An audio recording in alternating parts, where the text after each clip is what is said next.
جی بلاول بھٹو زرداری صاحب.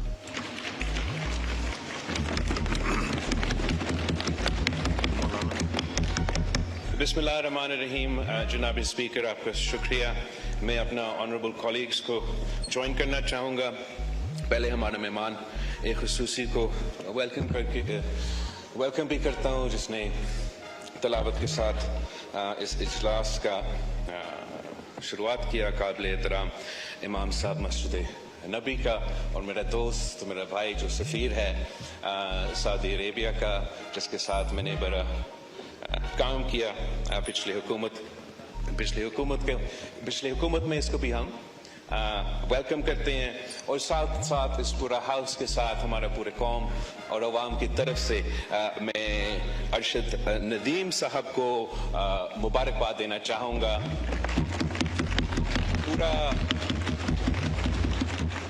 پورا قوم اس کی جیت کو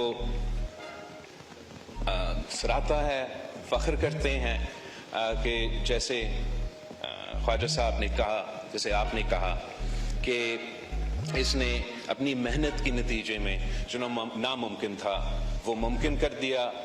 اولمپک ریکارڈ توڑ کے پاکستان کے لیے جیولن میں گولڈ میڈل واپس لے کر آ رہا ہے اور اس پہ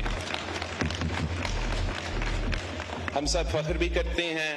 اور یہ ایک اور ثبوت ہے کہ پاکستان کے نوجوان کو جب موقع دیا جاتا ہے تو وہ کامیاب ہو کے فتح ہو کے واپس آ جاتے ہیں. تو جناب speaker I'd like to join all the members of this house and the people of Pakistan in congratulating Arshad Nadeem صاحب.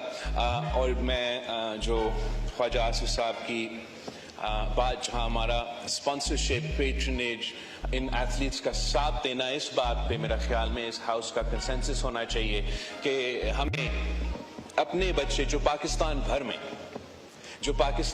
میں اتنے صلاحیت رکھتے ہیں کہ وہ نہ صرف اولمپکس نہ صرف کرکٹ مگر ہمیں تو فٹ بال کا بھی ورلڈ کپ جیت کے لے کر آ سکتے ہیں اگر ہم تھوڑا سا ان کے ساتھ دیں. جناب اسپیکر، ہمارا کراچی کا لیاری کا علاقہ ہے جہاں وہاں کا ہر دوسرا بچہ، میں آپ کو بتاؤں، فیفا کا ورلڈ کپ جیت کے واپس لے کر آ سکتا. میں 2-3 ہفتہ پہلے پشاور میں تھا. وہاں میں کچھ لڑکیوں سے ملی جو ٹی آئی خان سے ٹائیکوانڈو کر کے بلیک بیلٹ حاصل کر کے پاکستان کے لیے، اس ملک کے لیے وہ میڈلز لے کر آ رہے ہیں. اس قسم کے مسائل آپ کو پاکستان بھر میں ملیں گے مگر افسوس کے ساتھ نہ وفاقی حکومت نے نہ صوبائی حکومت نے ان کے ساتھ ویسے دیا جیسے ہمیں دینا چاہیے. اور ہمیں یہ طے کرنا چاہیے کہ اگلا اولمپکس میں پاکستان ایک نہیں ہر صوبہ میڈلز جیت کے واپس آئیں گے. اور میں وفاق کا جو اسپورٹس منسٹر ہے اس سے بھی ریکویسٹ کروں گا کہ وہ تمام صوبے کے جو اسپورٹس منسٹرز ہیں ان کے ساتھ بیٹھ کے ہر صوبہ کا ایک انڈاؤمنٹ فنڈ اسٹیبلش کیا جائے اور اس انڈاؤمنٹ فنڈ میں وفاق اور صوبائی حکومت کی طرف سے ہم کچھ فنڈز رکھے تاکہ ہم نہ صرف ہمارے وہ بچے کو تلاش کر سکتے ہیں، ان کا ٹریننگ کر سکتے ہیں، ان کو سپورٹ کر سکتے ہیں اور انشاءاللہ تعالی اگلا اولمپکس میں ایک نہیں 4 صوبوں سے ہم ارشد ندیم پیدا کر کے واپس لے کر آئیں گے. میں جانتا ہوں جناب اسپیکر کہ ٹائم کم ہے مگر ایسے 1-2 ایشوز ہے جس پہ میں نے سمجھا کہ ضروری ہے کہ ہم بات کریں. پاکستان میں جتنا اپرچونٹی ہے، جتنا ہمارے نوجوانوں میں ٹیلنٹ ہے، ہمارا لیبرز نے جتنا سکلز ہے، جس طریقے سے انہوں نے مڈل ایسٹ کو ایک ریگستان سے بڑے بڑے شہروں میں تبدیل کر دیے ہیں، جیسے پاکستان میں ہر ریسورس ممکن ہے.